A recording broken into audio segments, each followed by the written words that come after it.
wonderful introduction. I appreciate it. I'm going to wing this, right? Because there's no time to think and process all this information that we've all sat here and gathered over the past 2 days, yesterday and today.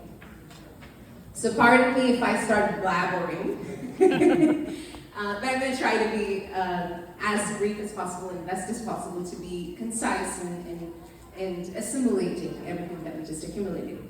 I'm not going to go into summarizing everything that we heard because it's a lot. It's a lot of information, it's a lot of wonderful information. But I'm going to start with a story. I'm going to start with a story of a girl somewhere in her 20s immigrating into this amazing, magnificent nation that we call the United States of America. Eyes full of hopes and dreams of a beautiful career, of a beautiful family life, of prospects that her birth country may not have essentially given it to the full extent. Comes to the country, starts a new career, goes through the process of licensure and additional education and everything that she needs to be able to practice what she found her passion, hopefully, whatever the cost might have been. And then experiences around 5 to 8 years of isolation, potentially being in awe of everything that's going on in the country, doubting herself, feeling like an imposter. Do I belong here? Should I be here? How do I be the best possible version of me? And then goes through additional certifications and education and everything else that she needs to do to be this aggressive and successful and established woman that she sees herself to be. All through that journey of isolation for 5 to 8 years, maybe 10 years, all of a sudden, she discovers this group of amazing women that look like her, that speak like her, that have done some phenomenal work in their fields. And she looks at them with awe and surprise and humility that it is possible to achieve those heights that she envisioned. That is the group of women that I see in this room. And I want you all, and I truly want you all to just take a look at each other. Just take a look intentionally at each other. Just take a moment and look at each other. Look at the wonderful things that you've done to each other, the things that you've done for each other, and the things that you've done for yourself. Just take a moment and savor it. I see the woman that got me into the organization, the founding president of NAINA.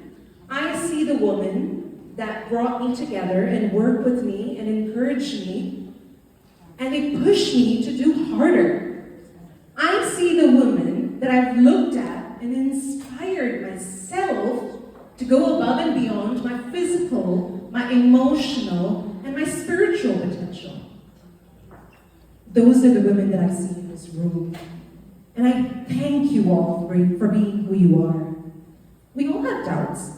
We all have self-doubts, right? Like, we all experience what's called imposter syndrome in different levels. Yeah, I mean, I was like sitting and listening. Imposter syndrome is something that we are like constantly taught in the PhD program. Okay, they go, you know it, right? Anybody that's done a PhD knows. They talk constantly about imposter. And so I sit there in that corner and I'm just like listening. Okay, imposter syndrome, yet another session. And then that woman starts opening her mouth and talks about it, and then I realize I have like 4 out of the 6 features of imposter syndrome, despite being the confident me that I am. So we all have experienced these themes, and all of these things that are common underlying experiences that we all have, right? So that is the power of what NAINA brings together. It brings women of power and knowledge and skills and attitude that brings us all together in doing the best we do. We heard some impressive sessions throughout, and a few things that really struck my mind. I just want to point those out. Our future generations, every 30 to 40 years, our IQ increases by 7 points. Imagine that. Our next generation is 7 points in the standardized IQ, smarter than what we are. But we heard a lot about emotional intelligence in this room over the last 24 years. Why is emotional intelligence important? It makes you self-aware. It makes you aware of who's in the room, who is in our lives influencing us. Who are we influencing? Who are we influencing?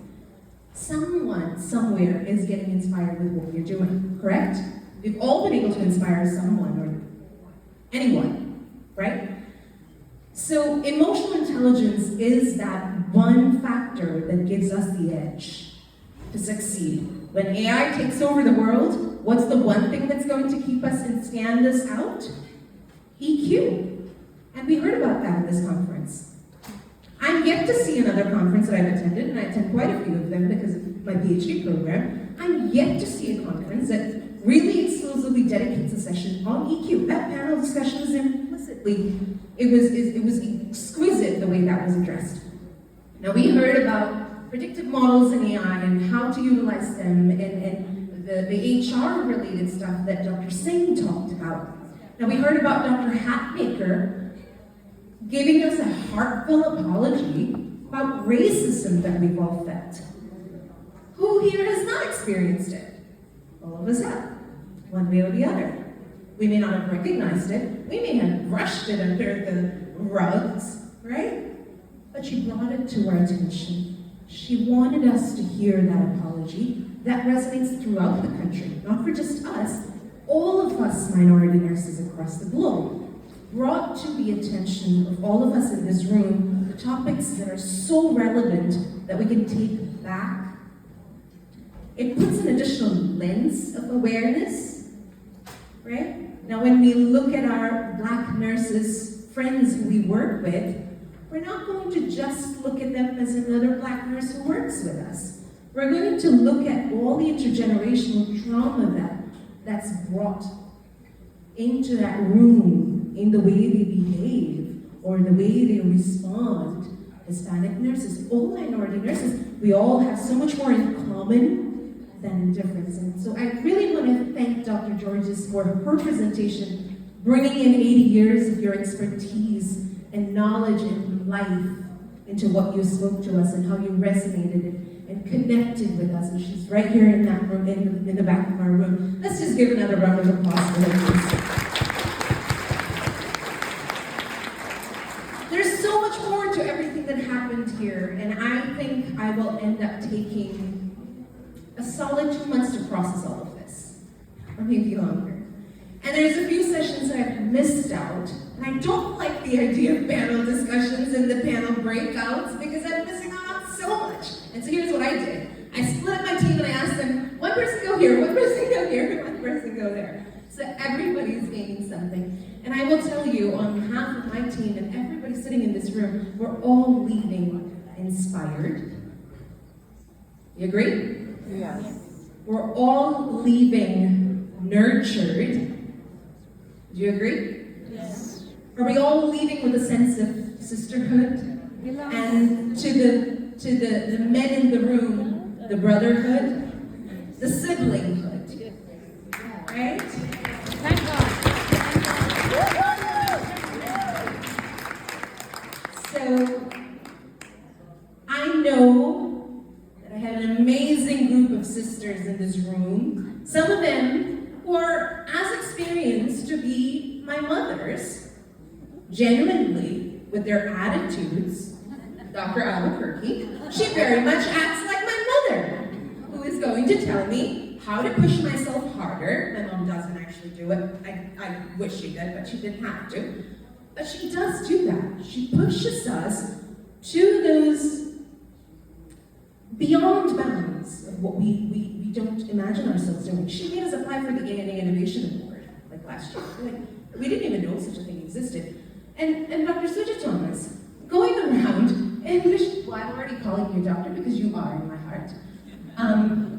Going around, making the networks, and going around communicating with people. Dr. Emmanuel, all of you folks, what you have done in this room together today, this is months of work that's put together, putting across your differences. We all have our sisterly fights. I'm sure you've had that too. I'm not privy to them, but I know you have probably, I'm guessing. But putting aside your individual differences, shrugging that under, and coming together to give a really good experience to all of the attendees. And I really, really appreciate you coming in and checking in on us, making sure that we are fed, we are happy, we are well taken care of. Those are all the sisterly feelings that we are leaving today.